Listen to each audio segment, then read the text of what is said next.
Yeah. Awesome, man. Well, welcome to the channel. Like it's an honor to have you here. I know that you've been a Warning Army. Um, how do they describe you in the thing? I had the words for this. Royalty, Warning Army royalty for a long time, and They're going to say old. and congratulations. The new record come out. Like, how much fun for Warning Army members, right? Oh, it's unbelievable. Yeah. Yeah. Certainly a long time in the making, a couple years. So yeah, it's very exciting. Great stuff. Yeah. Have It's you listened to the been a whole thing pretty, through? sorry. Have you listened to the whole record through? Yeah. Yeah, I have. I listened to it once.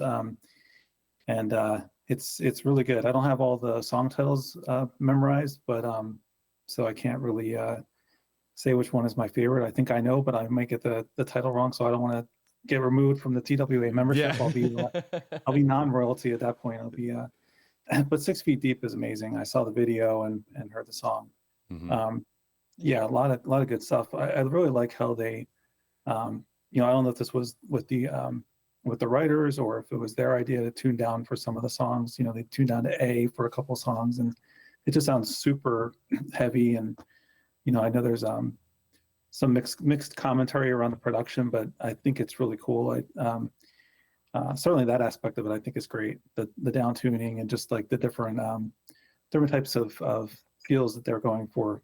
So yeah, I think it's really cool. I think it's interesting to see because I don't know, like in the music that you grew up on, but I remember when Drop D was metal. Exactly. Yep. Oh yeah.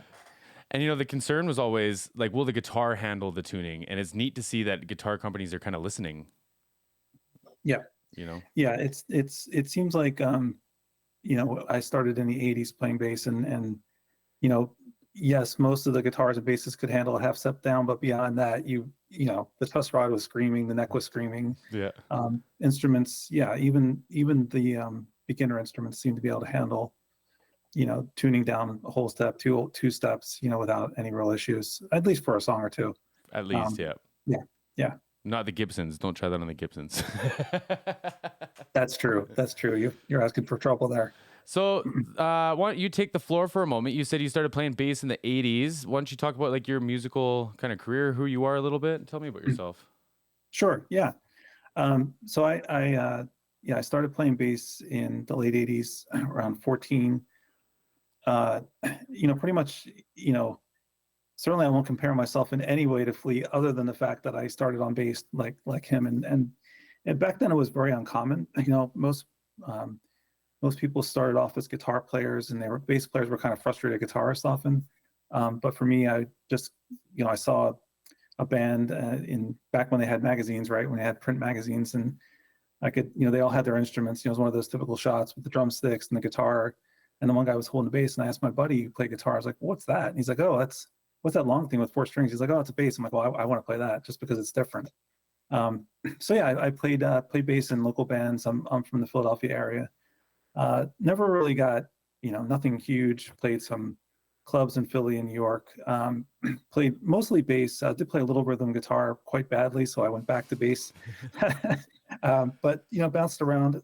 I was in a couple of good bands, but just for various reasons, we really didn't make it past the club scene and demos. I dabbled a little bit in engineering, both live and in the studio. Very very small time. A buddy of mine, he had a basement studio that we kind of worked on together in the early 2000s. And then life happened. I have three beautiful kids. Got married actually 15 years ago. Wow! Our anniversary was a little while ago. So yeah, thanks. Congratulations. So thanks. So life kind of happened. So I've been at the same company for 25 years. I work at a pharma company doing operations. But I never stopped playing music. I still play bass. I get together with a buddy of mine. We have a band that we jokingly refer to as sidecar because it's just bass and drums. So we're kind of like the sidecar to the rest Nice. of the band that just hasn't formed. So, but we get together usually weekly and work on original stuff, and with no aspirations to do anything other than just for our own amusement, and maybe we'll put it up online at some point. But yeah, so that's a little bit about me. Like I said, married, three kids, work full time, but music takes up a good chunk of my free time. I bet. I bet. Yeah. And sorry, yeah, your full time job was? Did you say it was in agriculture? Pharma Oh, company, pharma. Okay. pharmaceuticals. Yeah. Oh, Yeah. okay. Yeah. Awesome. And so that hasn't gotten in the way of you still being a passionate musician and still trying to look for other musicians to kind of put on too, eh? Yeah, no, it hasn't. It hasn't. Certainly, life happens and there's ebb and flow as far as how much time I can devote to it. But um, at this point, it's a hobby, but it's certainly a passionate one. Like I said, I try to play weekly. I'll jam with my daughter. My youngest plays drums, so sometimes we'll get down there and jam. My older daughter plays bass. My son plays a little guitar, so we all kind of, myself and my kids. I can't get them all together in the same room to jam. Of course not. They're too cool for that. But but individually, we hang out and play music, and yeah, it's fun. I like to say it helps keep me young. So I need something. Something. Hey, I got you. Yeah. We, my fiance and I live on an acreage, and we don't have any kids, but we just crossed the 30 pet mark. Wow, 30. Like livestock and everything included, right? Yeah. So I say that I've got the equivalent of one kid. I figure that's got to be fair, right? And At it's least. exhausting. It's exhausting, man. So kudos I to can you. imagine. That's really cool. So what? You said 30. So give me a sense of the variety here. Oh, it's I guess mostly you don't cats. have 30 dogs, right? Yeah, no, we've got one big dog. He's like 140 pounds. 3 indoor cats, and then we've collected a little small herd of cats outside too that stick around, and they do a lot of mousing for us. But there's about 17 of them outside, and we just got 9 chickens that are about to move outside too. So Wow, that's it's great. climbing. A couple goats coming this year. Awesome. So how did your discovery of the warning come about? Like many people, I came across them, came across the band on YouTube. I saw their cover of Enter Sandman in early 2017, which is kind of crazy. I'm certainly not the longest or oldest, however you want to phrase that, fan by any stretch. I have a buddy who, well, to answer your question, it was early 2017. I saw their cover of Enter Sandman, and that got me hooked. And I kind of went down the rabbit hole at that point, and I've been following them since. I was starting to say a friend of mine, which is pretty crazy. So he came across them in 2015, I believe, but he was actually at their Boston performance when they went to Berkeley. They performed at the end. He was actually at that little performance that they had. So, wow. And I know of a couple people as well that have been following them for 10 years now, like since 2013 or 2014. But yeah, I've been around for a minute, and yeah, like I said, I kind of came across them, and just it was right before 21st Century Blood came out, so it was technically in the Escape the Mind period, but like right at the tail end. And I remember pre-ordering a digital copy of 21st Century Blood, and it's funny because I have to add this too, that my younger daughter, she and I have been fans for almost around the same time, and my older daughter, because I would put the warning on in the car, and it was sort of like, how like in your kid, your parents would choose the music in the car, and you occasionally might get a song in there, but usually you listen to what your parents put on. So for me, it was in our car, and certainly in 2017, 2018, it was the warning, like nonstop. Awesome. The first album, and then Queen of the Murder Scene came out. So they were hooked at an early age. A little more so my younger daughter. So she's a huge fan as well, and yeah, it's been kind of a family affair. Like my wife's a fan now as well. She gets excited when she hears them on the Philly radio station. So yeah, it's neat though. Like I don't know if there's another artist where, like, I watch all the amazing things that happen, and I joke that I want to be like envious of them, but I can't. Like, I'm not. I'm so proud of them, and I've never even interacted with them. I've never met them, but it feels like this big family thing, and they really sucked us into that, I think. Yeah, they definitely did. I think that was part of the attraction for me. Was not only is their music amazing, I would have been a fan even if I didn't know who they were. It's kind of tough these days, I guess, not to get to know an artist because of social media. But even if it was a situation where they just released music and you didn't really know about them, I would still be a fan. But because even before meeting them, just the videos I saw, and just their interactions with fans, and just how engaged they were, which I know is an overused word, but it's really true. You can tell they really love their fans, and like you said, the whole family aspect of it with being sisters, and their parents are involved, and deeply with their career in a good way. It's like they really watch out for them. Of course, they're adults now, but even certainly you could tell that they they really wanted their children to succeed, and they really set them up for success and wanted the best for them. So just that whole aspect of it, you're right. It definitely it makes you root for them, I guess, even more so than another band.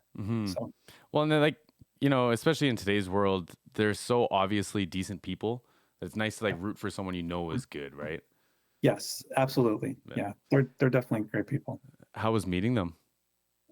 That was pretty crazy. So the first show I went to, this is a crazy story. So my family and I, we were going to the Bahamas. So we flew down to Florida, and we went, we took a little like a one-night cruise over to the Bahamas, stayed there for a few days, came back to Florida, and we're going to fly home. Now, well, so to give myself a little bit of credit, I did run this by my wife before we went on the trip, and I said, the Warning are playing in Mexico City. It's like their debut show for Queen of the Murder Scene album. She knew how much of a fan I was. The kids were a little too young to go, and that was a little too crazy to arrange. But I said, I'm like, would you mind ... if on the way back from our trip, when we get back to Florida, before we fly home, would you mind if I kind of went off on my own, and you went home with the kids, and I would be gone for a couple more days?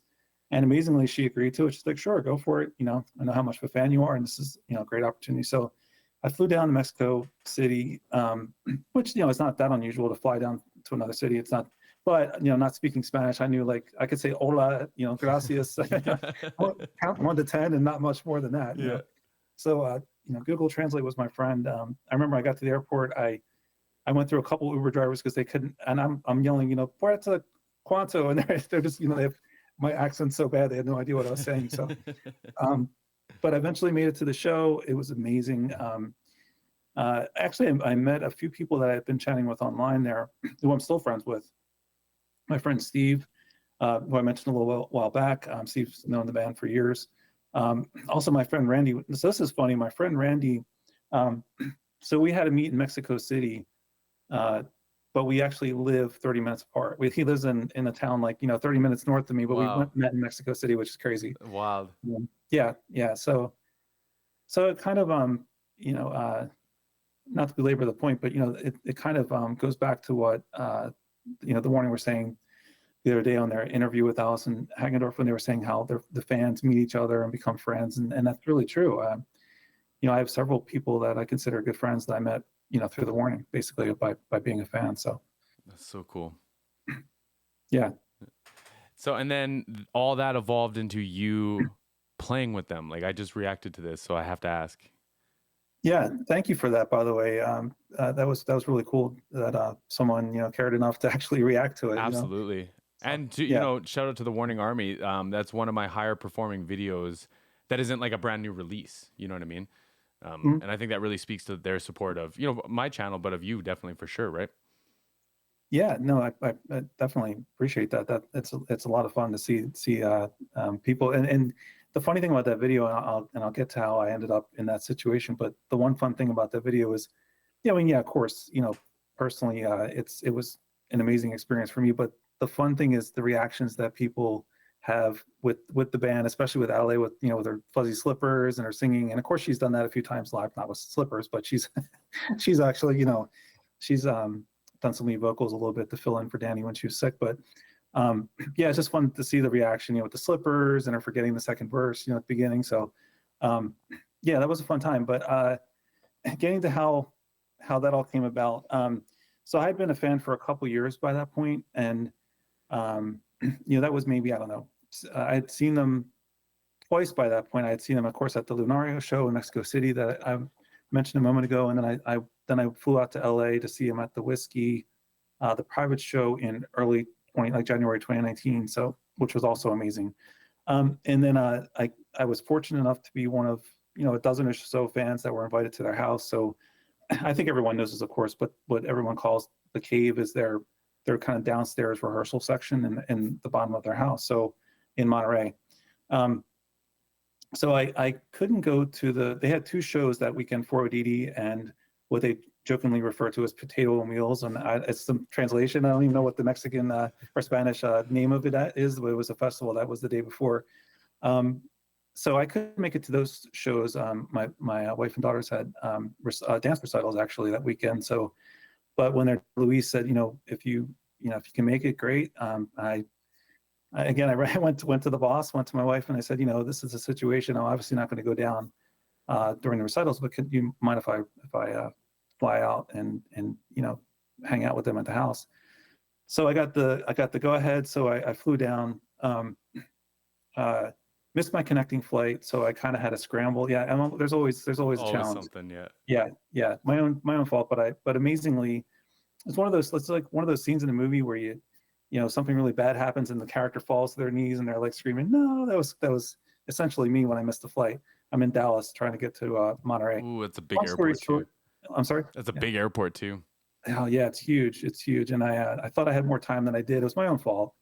Um, but I get back to the gate, the plane's gone, and I don't know how they did. It was like magic. They somehow managed to deplane and board everyone up in a few minutes. And anyway, I look over, see there's another flight. I make it down to Monterey. They rearranged things, so they kind of did like the little meet and greet first, and then by the time I got there, they were just starting up with, because they ended up playing like almost like a whole set for everyone that was there, wow. which was really cool of them. Yeah, I wasn't expecting that, but that many songs. So got in there, and then a few of us were fortunate enough to kind of get up there and jam with them. So my friend Matt, who's from the UK, he sat in on drums. There's another video on YouTube with him playing Copper Bullets with them, which is really fun, with Paulina with the gun effects and the whole thing. So that was fun. And then Nestor, who's a friend of theirs actually, that had done some work with them, like some merch and different things. He's a really good guitar player, so he sat in on Survive. And I don't know if it was recorded, but another gentleman from Brazil, whose name's escaping me at the moment, he also jammed with them. So it was a few of us got the jam, but my turn came up for Hunter, and it's funny because when I went up, I said, they said, "Well, what songs do you know?" I said, "Well, I could do Hunter," and I rattled off a couple more. I think Dust to Dust and I don't know, Survive or one of those. And they're like, as soon as they heard Hunter, like, "Oh yeah, Hunter," because but Danny and Pal said that Ale was very quiet. She didn't have any part of the conversation. But I think they immediately said Hunter because they wanted Ale to sing. Mm. So yeah, so she very reluctantly sang. She didn't really want to, but her sisters and her mom talked her into it. But yeah, How and there we cool, go, man. What a cool story. Yeah, that was fun. A lot of fun. And you made a mention of the bass being, I think it's a 3/4 scale, and you're plus of 6 feet tall. Yeah, so it's a regular scale bass, but I mean, Allie's fairly tall, but maybe 5'7", 5'8", but I guess she wears it comfortably when it doesn't look too high when she's wearing it. But for whatever reason, I guess it was just on someone who's 5 inches taller, it was kind of like a bit high. I could play it, but it was like here. Yeah. So that made it interesting. And then I think I mentioned this somewhere along the way that you'll notice in the video, like in the middle, I start rocking out a bit, and then I abruptly stop because I'm like, okay, you're too old for this, buddy, and you're also getting a little sloppy with your playing. So I had to back off a bit. But yeah, It takes over though, right? yeah, it does. Yeah, it does. Musically, I would say that was like for sure from a musical moment for me, that was a highlight. Definitely one of the best musical experiences to be able to jam with them, and it was really fun. Yeah. Can you speak to like how it feels to just step in with such a proficient band? Yeah, as you can see in the video, like they at least are extremely tight. And Pal asked me, do you want us to play along with the click or without? And I said, either one's fine, as long as you count me in if you're going to do the click, because of course you'll hear it, but I won't. So because they have the in ears. So they went with the click, and they're just so on. And this, of course, was 5 years ago. They're even much tighter now as a band, but even back then, 5 years back, they were so tight, and you could see that they really put the time in. I mean, they're you could see at one point towards the end of the video, they pan over to the people, the TWA they're hanging out, and you could see the mirror. So they would always, and they still do this, watch their performance, and it's not from a look at me standpoint. It's like they want to see how they're moving, how they're interacting with each other. I'm sure they don't always rehearse like they're playing live, but I'm sure there are times when they're going through their set and they try to make it seem like it's like a run through of their live show. Of course. Yeah, there's just a lot of dedication there. You can definitely tell that they put in their time from an early age. Yeah, it shows. No, that's neat. I didn't have that kind of experience, but I sat in with Freeze the Fall for a Warning song. Yeah. And same thing, man. It was like we played through once. It was like, how does it feel like we've been together for 30 years? Like, That was really cool. I saw that, man. oh I man, saw I the appreciate that. yeah, that was really cool. I was going to mention that actually, that you had an experience with jamming with the band. That how was that? I mean, that must have been pretty wild. Same thing, man. Like it was strange being like, wow, like I've talked to them at that point. I had chatted with them lots. Like we had the Kickstarter thing start up, which was crazy. But meeting them and being in the same room with them, with people that I watched videos of, it was like, Yeah. wow, this is actually happening. And then I sat in on rehearsal because I was mixing the live show, and it's kind of my thing is I want to know how you guys perform, and I'll just be another Yeah. member with a console, right?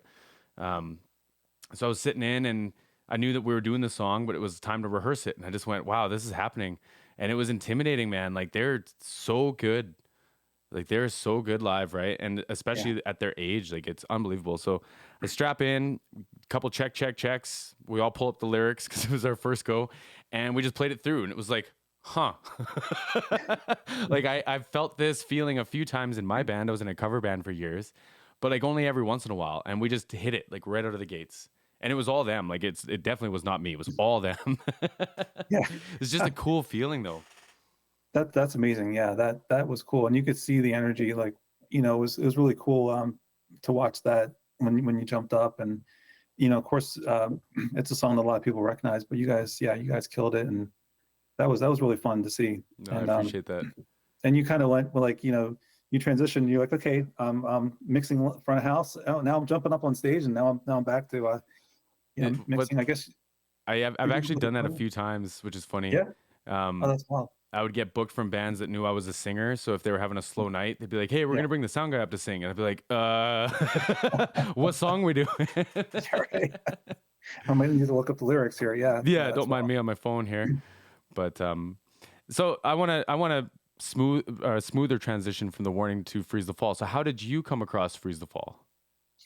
Yeah, it was actually through the warning. So I came across a video. I think it might have been on their Discord server, or someone posted a link of their cover of Evolve, which came out about a year ago. And I've seen a lot of covers of bands covering the warning. Some, I wouldn't say bad, but some maybe young musicians who are just starting out. And it's cool to see all the covers, no matter what it is, no matter their proficiency or whatever. It's always cool to see someone covering a band that you can tell they love. But Freeze the Fall definitely was one of the best covers I had seen. They just killed it. And I was curious, and I just looked to see if they had anything else going on, or if they were, where they were. And at that point, I think, there was a couple live recordings of their stuff. I don't think they had anything released at that point. But I was just really impressed with their music. So I kind of kept an eye on them, and just kind of, occasionally I would go back and see if they had new stuff. And then, a couple months ago, I saw that they had an EP coming out. So I listened to some of those songs, and I was just really blown away. And then especially when the videos came out. So I would say I've been a casual fan for about a year, but really, really, once I started hearing the stuff from the EP come out, I just, like they got it. And not only do they got it, but it's not like, oh, here's the similarity to the warning, in my opinion. Like, just like with the warning when they were young, it wasn't like, oh, they're good for kids. It's just they're good. They're Just really period. good. Period. Yeah. That's the same thing I would say about Freeze the Fall, is that they're great. Period. An adult band would be happy to have their sound and songs. So, and they did I think their producer Jordan did an amazing job of engineering and producing the record. I know he worked with them a bit, but if they didn't have the songs coming in, you can only do so much if you don't have the songs coming in. So I think they did a great job. I kind of segued there a little bit more into how I came across them, into why I like them, but That's okay. there you go. That's perfect, man. I like that. Yeah. So. And they asked me to just let you know like how much your dedication and being a fan has meant to them too. And I know you've sent them a few gifts now, and there was tears involved. And yeah, I just, from the bottom of my heart and on behalf of Freeze the Fall, man, we just want to say thank you for everything you've done for us. Oh, thank you. That really means a lot. Yeah. It's my pleasure. Yeah. Well, so I know what you got them, but why don't you tell the audience what happened here? With Freeze the Fall, yeah. Yeah. So it's funny. So I joined their Patreon, and I noticed that Aria was trying out some bass pedals, and I I have this, there's this one pedal, it's called a Red Ripper. So this is getting really into geek territory. So the Perfect. non-musicians may or may not be interested in this, Perfect. but some, anyway, I'll make it brief. But so there's a really cool pedal called a Red Ripper that's made by a company called Tech 21, which they're famous in the bass world for their Sans Amp, which is amazing. That's an amazing pedal. It's been out for years. But this Red Ripper pedal, I had never heard of it before, but I'm a really big fan of Royal Blood. And Royal Blood is a a two-piece band, and it's bass and drums, and the bass player kind of gets this emulated guitar sound. So by necessity, with my little my little stupid band in the basement, I kind of needed something to get a guitar sound as well, because it was just the two of us. So for bass distortion, I picked that up. He recommended, he's like, someone recommended this to me, and I use it all the time for bass distortion. So long story short, I had it, I used it, it sounded great. It was an amazing pedal. Unlike a lot of bass distortions, it keeps the low end on the bass when you turn it on. It doesn't like kill the low end. So anyway, I thought, let me see if I reached out to Arya's mom just to see if Arya would be interested in the pedal, and she was. So I sent that out, and then I sent out another pedal for Quinn to use. I don't know really. I didn't even know what kind of setup she had. I kind of did that last minute. I thought, well, I have this other guitar pedal that it's like an octave slash harmonics pedal. It's called a Hog 2 by Electro Harmonics, and I just thought, she might want to play around with that, get some cool effects for solos or whatever. So I sent those pedals out, and then which they were awesome. They they posted some videos, which they didn't need to do, but they did like a unboxing, and then I did make a note, because originally I was just going to send the pedal to Aria, but I did say, I threw in the pedal for Quinn. I thought she might have some fun with it, and I said in the note, my younger daughter who plays drums, and I said, well, we'll find something for Jonah, and we'll send that out. So I sent out a couple weeks later, I sent him a snare. So yeah, that's It's gonna make me emotional, man. Where does that come from? Like, why? I think where it comes from is just seeing a young band that I really like, and is just has so much potential. I just thought, if I can help in some small way, if I have extra gear here, or if I can send something that could be of use to them. I mean, they're I haven't met, of course, I haven't met anyone. I've interacted with Ginny, their manager, one of their managers, their momager, and she's amazing. And I kind of secondhand chatted with some of the other parents through Ginny. But they just seem like such an amazing group of people. The band, their parents, it's obviously DIY, but they have a perfect setup where it seems like each parent has a strength, and one of the dads, I think Quinn's dad's a printer. It's just kind of amazing that they all come together. And that reminded me of The Warning as well, with just like the family coming in, pitching in, especially as a young band. So I just thought, if I could help them out in a little way, in some small way, then, why not? So. No, it's cool, because like I feel similar in a lot of ways, where, we're kind of putting our hand in a little bit of history, how I see it. Like, it's happening right now. And like, we're early on board, and we may as well help them. Because the other side is, man, and I'm not going to spill all their secrets, but like, I've seen what the production costs. I've seen how much money they put into it. Like, it's tough. It's really, really, really tough for that family. Like, just as a general thing, right? Yeah. And to see the community come together and try to help with odds and ends that would just like nickel and dime them to death is incredible. Yes. Because they're spending the money on the record so that we get the product that we can attach to and we can fall in love with, and they're like investing so much into that little things like tuners and pedals and distortions, like these become forever away, but they kind of are a necessity as well, right? So yeah, absolutely, that was my thought. I mean, they certainly they have they have some nice gear, but I like you said, I thought if I can help in some small way with like you said, the odds and ends, that's a great way to put it. Like excuse me, it's not like massive PA systems or things like that, but it's like small things that can help them along the way. And I know that they have a fair number of Patreon supporters now, which is great to see that the numbers keep going up. Their patrons keep increasing. I check once in a while and I see them creeping up from when I joined in, I think it was April or May. So that's awesome to see. The word's getting out. I think that one thing I'll say about the Warning Army is that of course there's going to be some people who tend to only like that band, and that's fine. Everyone has their own thing they that may be all they're interested in, or they have some other bands that they like, but they're not really into checking out too many new things. But there's a lot of members of the TWA that are really into finding new bands. So they, a good percentage of TWA have opened up to Freeze the Fall. They have their own little mini reaction channel on the Warnings Discord, which is really cool to see. Super cool to see. No other band has that, so really awesome to see that they're being supported in that way. Yeah, I love it. And again, it comes back to that, like, it's the family coming together again. Yes. Like, and like I kind of mentioned earlier, I don't have a kid that I can spoil or try to be a musician with. So like, these are the closest I have. They're like my cousins, right? That's right. Exactly. Yeah. Yeah. But I wanted to ask you, Jesse, like, how did you find Freeze the Fall? Like, how did you come across them? That's a great question.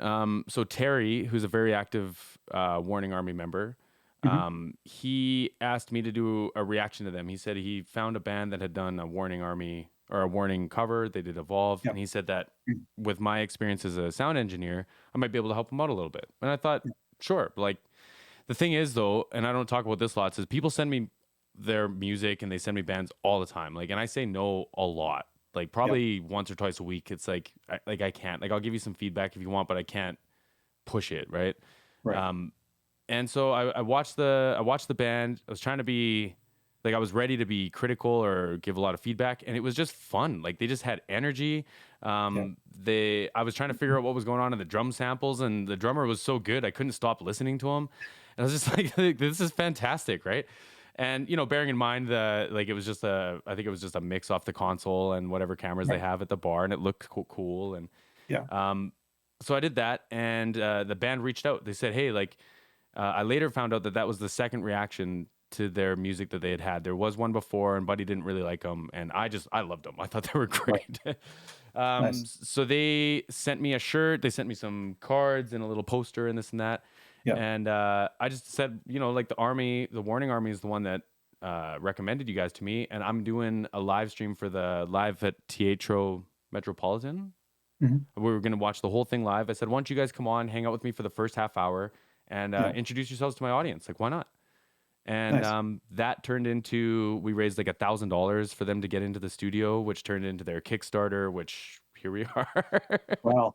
That's awesome. Yeah. And it just coincidentally happens to, like, that they're just a province over. Like, my fiance and I drove out to hang out with them. It was 9 hours, but it's not that far away. Right. So, right. It's doable. It's doable. And for them, they're worth it. Like, I would do it. I would do it every week. Oh, that's really cool. Yeah. Thanks for sharing that. Cause I knew you were obviously a big supporter, and like the band said, kind of, part of the family, and you did their live show, but I just wasn't sure how you originally came across them. So that's cool. Yeah. It was really neat, man. I don't know if you ever get this feeling where, like, I was not expecting that. There was 330 people watching the live stream with the Warning Army, and I just said, like, I was outside having like a smoke break or a water break or something, and I just thought, 300 people, if everyone kicks me like $2-3, I'll just pass it all to the band. They could probably record a song or two, like, maybe. Right. And it blew up, man. Like, it wouldn't stop. Like, it was just like one after the next. But, that was the argument, was like, there's something really cool here. There's just people that are missing it because of the medium it's on. Like, we just have to get a better recording of what you guys have. Right. And it'll do well. And look what happened, right? Yeah. I can't, that's absolutely true. I mean, I can't say enough good things about the EP. Of course, like I said earlier, the number one thing is the songs, but I mean, the production is amazing. I watched the interview that you did with Jordan, and it was really cool because, like I said, I dabbled a little bit in engineering. It's like I know enough to be dangerous. I'm certainly not. I never really had any amazing recordings, but I certainly know. I know enough to know how hard it is to get good sounds, especially in a smaller space, right? A smaller studio, and I'll give Jordan props all day long. It's a totally professional recording, and I'm not saying his studio is not professional, but it's not a huge studio. Like, if someone told me, oh, that was recorded at, I don't even know, because I want to say a big name studio, but I'm not even sure if they were open anymore, because a lot of studios have closed over the years. But like, if someone said, oh, that was at the Village or one of those big studios, I would not be surprised at all. So props to him, and props to the band, of course, for writing these amazing songs. You know what? I'll put this out to the universe. I'll take you to that studio one day because it's Excellent. amazing the tones he gets out of it. And honestly, that's just what that room sounds like. Like I Hmm. went in there and they were mixing another project in another room, so I didn't want to play drums, but I just gave like a big clap. And I was like, Yeah. that sounded like Jonah's snare drum. Like, it just kind of is what it is. And Well, but I like that though, you know? yeah, that's really cool. Well, that's, uh, it's really great when you have that to start with, right? When you have an amazing room, it makes your life as an engineer so much easier. I mean, you don't have to, because otherwise then you think, okay, yes, I can get a good drum sound in a small room, but there's much more work, Mm-hmm. especially Mm-hmm. if you want a big drum sound. Obviously, if you want a small drum sound, that's different. But Mm-hmm. then you have to start worrying about if you're in a really small space, the drum sounds bouncing off the walls, if they're not treated, all that jazz. So Yep. yeah. I'll have to show you. You're familiar with David Bendeth, right? Oh yeah. Yeah. So he just put out a new drum pack. There are a bunch of samples of one shots that he Yeah. made and designed in his studio. And I'll share with you the story offline after, but they sound incredible. But I'm his sure they thing was, do. what's that? Sorry? I'm sure. I was going to say. I'm sure they do. I'm sure they do with it with David. Yeah. He said, he told me that he was concerned that in 10 years, people won't know how to record drums like properly. Like you'll be able Right. to get good recordings, but can you make the most out of something, you know? Yeah. And Yeah. go ahead. That's yeah, absolutely true. It's becoming a lost art. Maybe there'll be a resurgence. Hopefully there will be. Um, but you're right. Yeah, and it's people may rely on those drum packs, right? Because they're not like, I don't know how to do it anymore. It's almost like vinyl almost became a completely lost art. They were down. I mean, I'm certainly not an expert in this, but I know they were down to just a couple plants in the U.S. in what, the mid '90s. They had maybe one plant left, and I'm sure they had more around the world, but it was definitely becoming a lost art. And then it just, just like everything comes in cycles. Nostalgia came around, and now a couple weeks ago, on Father's Day weekend, I'm out with my kids at the record shop, and they're all buying records, and Yep. it's amazing to see. And Yeah. record day, like National Yeah. Record Store Day is coming up, I think. Exactly. Yeah. Yeah. But like there is something, and this is something that like if I could loop back to the Warning and I'll loop in Mhm. Freeze the Fall, like these are organic drums and these are good drummers and good recordings. And I do think, and call it everything. It's good bass sounds, great guitar sounds, great vocal performances. Yeah. Like there's really a magic to just being good at the thing, I guess. Yeah.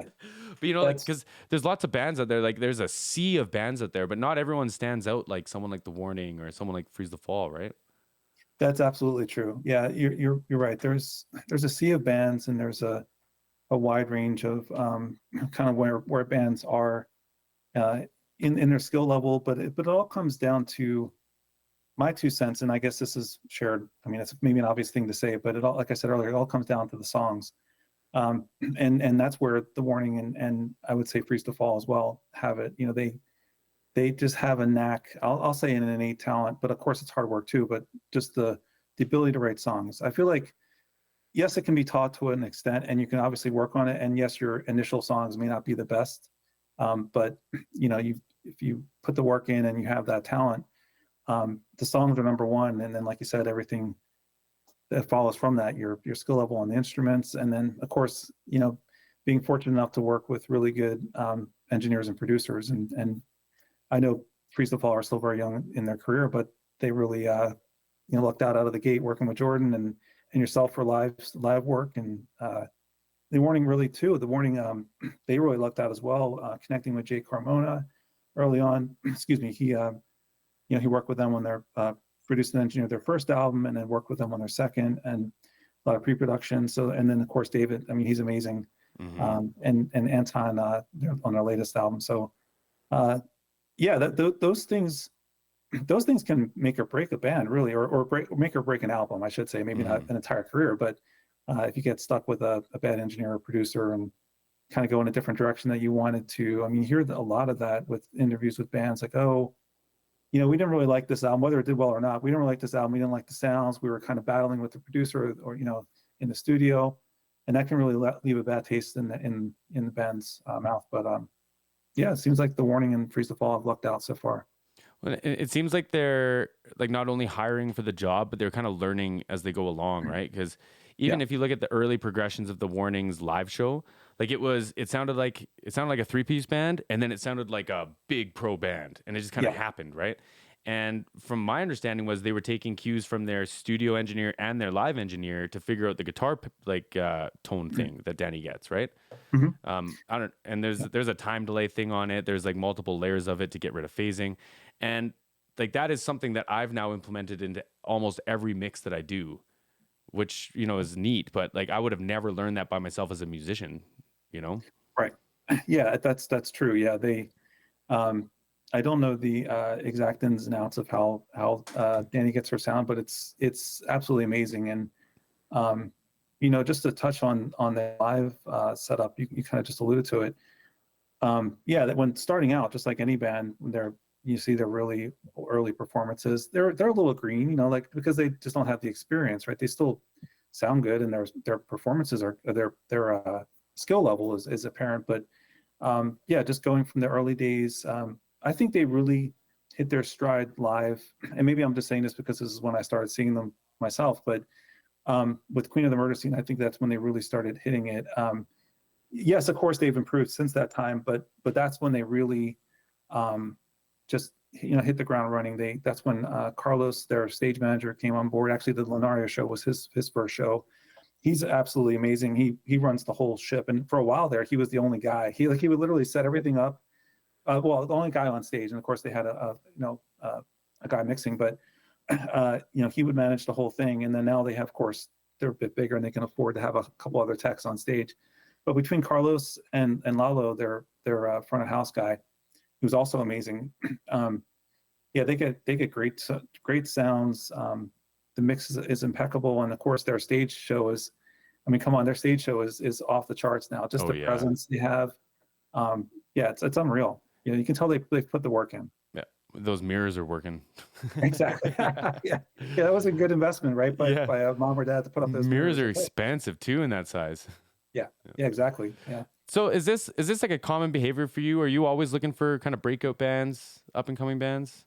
I wouldn't say so. No, I mean, I do keep my eye out on mainly YouTube and Instagram just to see what's out there. I'm always interested in catching new music, but yeah, I think maybe I see a little bit of myself in some of these young bands. Not that I ever got to that level, but just seeing young bands that are starting out that have the talent that really, it excites me because it, as a music lover, I think, okay, they have a lot of potential. Where could they be in 3 years, 5 years, or heck with the Freeze to Fall? I'm like, where are they now? They're already well on their way. Yeah. It is scary to think about how good they'll be in a few years. But no, I'm not always looking out for it, but I do come across things just if I randomly see it on YouTube, or often now. Not everything is through the Warning. I do find things, of course, outside of it, of the band, but through the interactions, like, oh, check out this cover of the Warning, and then I'll, occasionally I'll often be impressed by the cover, but sometimes that's all they have because they're a young band. They don't have originals. But once in a while, you see something like Freeze the Fall, and honestly, I have to say I haven't been this excited for a new young band. It's been the Warning and Plush. Those are the only two other examples. So that besides that I can think of, and so Freeze the Fall are in great company in my mind as far as awesome bands. That's that I think have that much potential. So I got you. It's kind of like the universe came together and handed these to you. Exactly. Yeah. I got you. As we wrap up here, is there anything else you want to add? Anything else you want to say to the audience? No, I just want to thank you, Jesse, for inviting me on. It's been a pleasure. I feel like I would like to ask you more questions, but yeah, what do you got for me? Lay it on me. We got 10 minutes or so. Yeah. I was actually going to ask. So I know you mentioned that clearly you've done some engineering work. You did their live Freeze the Fall's live show, and you mentioned that you're in cover bands. So I was just going to ask. So you're a singer and guitarist? Is that what you? Yeah. So I have played guitar like the longest amount of time, and then a few years into that, I started singing. But both of them, and I don't know if this is a cop-out because I didn't get very good, but they just never really inspired me, I guess. Mm-hmm. And I played in some really fun bands. I played some really cool shows. We were a cover band. We played, we were booked all the time. It was fun.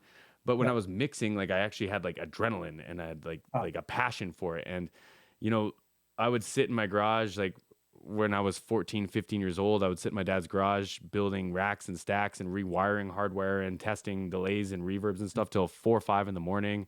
I'd be Wow. skipping school, drawing like lighting designs, trying to figure out how to cheaply light a stage better. And Nice. so like that really, really was my passion. And I did it full time from the time I was part time from like 16 to 18 and then immediately full time till I was 24, 25, I want to say. And then the industry started kind of falling off. DJs took Yeah. over. There was lots of DJs. Yeah. And so I got a day job and kind of got out of it. But, you know, with the Freeze the Fall thing, like I had said that I don't want to go out. I don't want to mix. I don't want to be in front of loudspeakers. I don't want to set up for bands anymore. But with Freeze the Fall, I was like, I need to be there. Right. like whatever show you guys do, I need to be there to make sure it translates the right way, right? Yeah. And That's it's really like cool. this visceral or like this compulsion. Like I just have to help, and it's been inspiring. You know, like I've gotten my baby back. I want to play guitar again, Nice. proverbially, however you say that. So yeah, it's been cool. I've been working lots. Like I've been investing a lot of time into my home studio. I've Yeah. met some amazing musicians that trust me with their art online, and since I've started my Mhm. YouTube channel, so I mix. I've mixed a few projects for a gentleman in Germany. We're doing another one right now. It's very 90s, Mhm. like very Nice. Tool or Nine Inch Nails kind of feeling. Oh, that's great. Um, and lots of rappers been hitting me up lately for some reason. We've been doing like metal remixes of rap songs. So Interesting. Cool. yeah, but I don't know. It's just I've been around. I've been around so much music. Like that's the thing. I don't know someone who's been to as many concerts as me, just because I did it Tuesday to Saturday for 10 years straight. Right. Yeah. And so for me, it's like I don't want to say it takes a lot to get me excited, but when I do get excited, it's like it's got to be really special to me, right? Yeah. That's the key. You gotta have some motivation there to want to be involved. Yeah, that's really cool. Thanks for sharing that. And it's really cool that Freeze to Fall. I don't know if it was only them, but certainly Freeze to Fall sounds like was part of the impetus to get back into music a bit more. Is that correct? 100%, Yeah. yeah. And them asking me to do the Survive thing was like, oh, like I got to work on vocals again. I got to Right. work on my guitar chops again, Yeah. and then I haven't put it down since. So like they've really, really pushed me for that, right? Oh, that's really cool. That's Hmm. really cool to hear that they inspired you like that. That's awesome. Yeah, Yeah. yeah. I haven't honestly, I haven't felt that inspired about music like since I was in my early 20s. I'm 32. I'm talking like it's been forever, but you know that as a guitar player though, it's not like just picking up a bike and riding again. Like there's a lot that goes back into getting back to where you were and then trying to Yeah. keep up with the modern times and yeah. That, that's very true. Yeah. Yeah. If you over the years, I would put down my bass and just, sure, I could pick it up and play a song, but to get the chops back up, like you said, and just and then to see what's going on nowadays. Yeah. It's wild. Yeah.